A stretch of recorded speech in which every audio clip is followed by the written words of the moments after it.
পলাশের রঙে নিজেকে রাঙিয়ে তুলতে আজ আমরা চলে এসেছি পুরুলিয়ার পলাশবনে।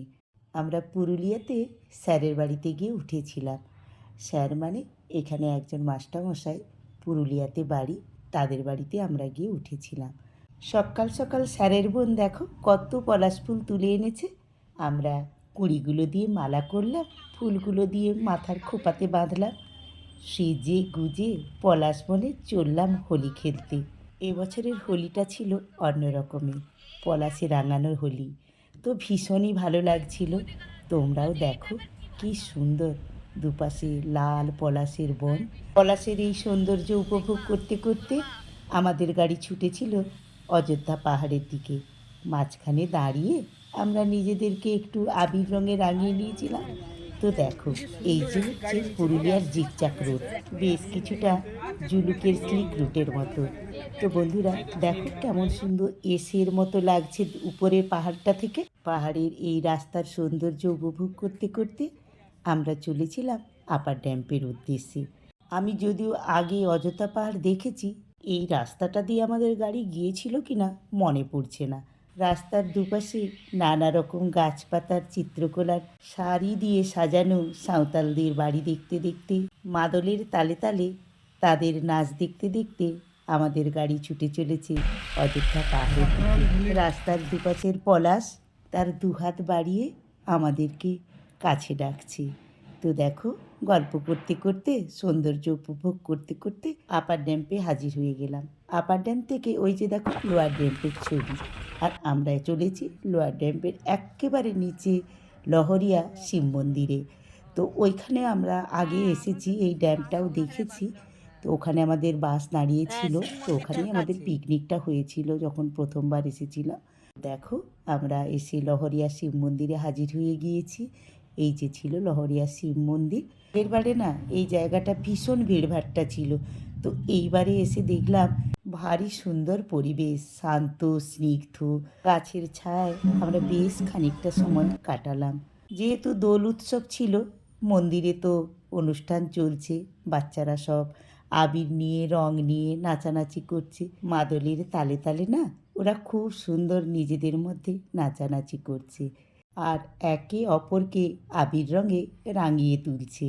ভারী সুন্দর লাগছিল কিন্তু দেখতে।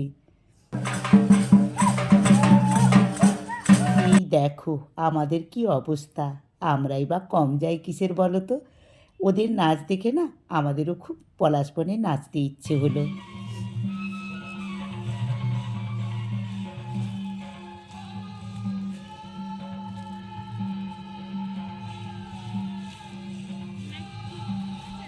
ওরে প্রাণের বাসনা প্রাণের আবেগ রুধিয়া রাখিতে নারী। সত্যি বলছি বন্ধুরা, তোমরাও যদি এই পরিবেশে আসতে আমাদের মতো তোমাদেরও অবস্থা হতো। তো দেখো গল্প করতে করতে চলে এলাম দুর্গা জলপ্রপাতে। ওই ঝর্ণাতে একটু নেমে একটু ছবি টবি তুলে নিয়ে আবার চলে এসেছি বামনি ফলসে। এই যে দেখো এটাই ছিল বামনি ফলসের চারিদিকটা।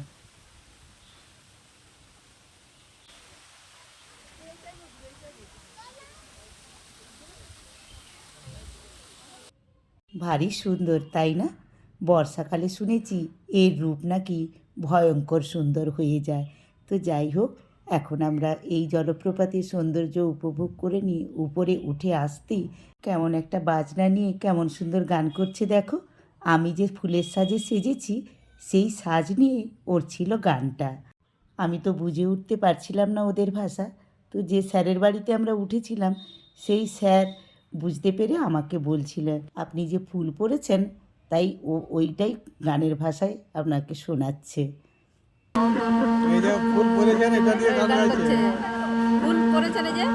তুমি বুঝতে পারছো তাই বলছো।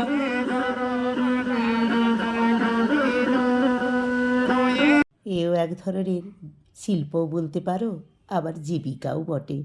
তো বন্ধুরা গল্প করতে করতে চলে এলাম মার্বেল লেকে। এই মার্বেল লেকটাও খুব সুন্দর। এর আগের বারে একটু বেশি জল ছিল তো তাই ভারী সুন্দর লাগছিল। মার্বেলের ছবিগুলো জলের উপরে পড়ে না পুরো জল ছবি হয়ে গিয়েছিল, ভারী সুন্দর লাগছিল লেকটাকে। তো আমরা কয়েকটা ফটো তুলে নিয়ে চলে এলাম মুরুগুম্মা লেকে সূর্যাস্ত দেখতে। পাহাড়ের উপর থেকে কয়েকটা ছবি নিয়ে সূর্যও পাহাড়ের কোলে আস্তে আস্তে ঢুলছিল। আমাদের গাড়িও এক্কেবারে নিচে নেমে এসে ড্যাম্পের কাছে দাঁড়ালো। ভারী সুন্দর লাগছিল পরিবেশটা, সত্যি বলছি। আর এই যে দেখো সূর্য কেমন লেকের গায়ে অস্ত যাচ্ছে। লেকের মধ্যে ছবিটা এত সুন্দর লাগছিল না, কি বলবো তোমাদেরকে। যারা আগে দেখেছো তারা তো নিশ্চয়ই উপলব্ধি করেছো। তো বন্ধুরা, আজকের মতো আমাদের অযোধ্যা পাহাড়ের এটাই ছিল শেষ গন্তব্য। এই ভিডিওটা কেমন লাগলো লাইক কমেন্ট শেয়ারের মাধ্যমে জানিয়ে দিও। আর নতুন বন্ধুরা আমার চ্যানেলটাকে সাবস্ক্রাইব করে দিও। পরের ভিডিওতে আবারও তোমাদের সঙ্গে দেখা হচ্ছে, কথা হচ্ছে। Tata bye.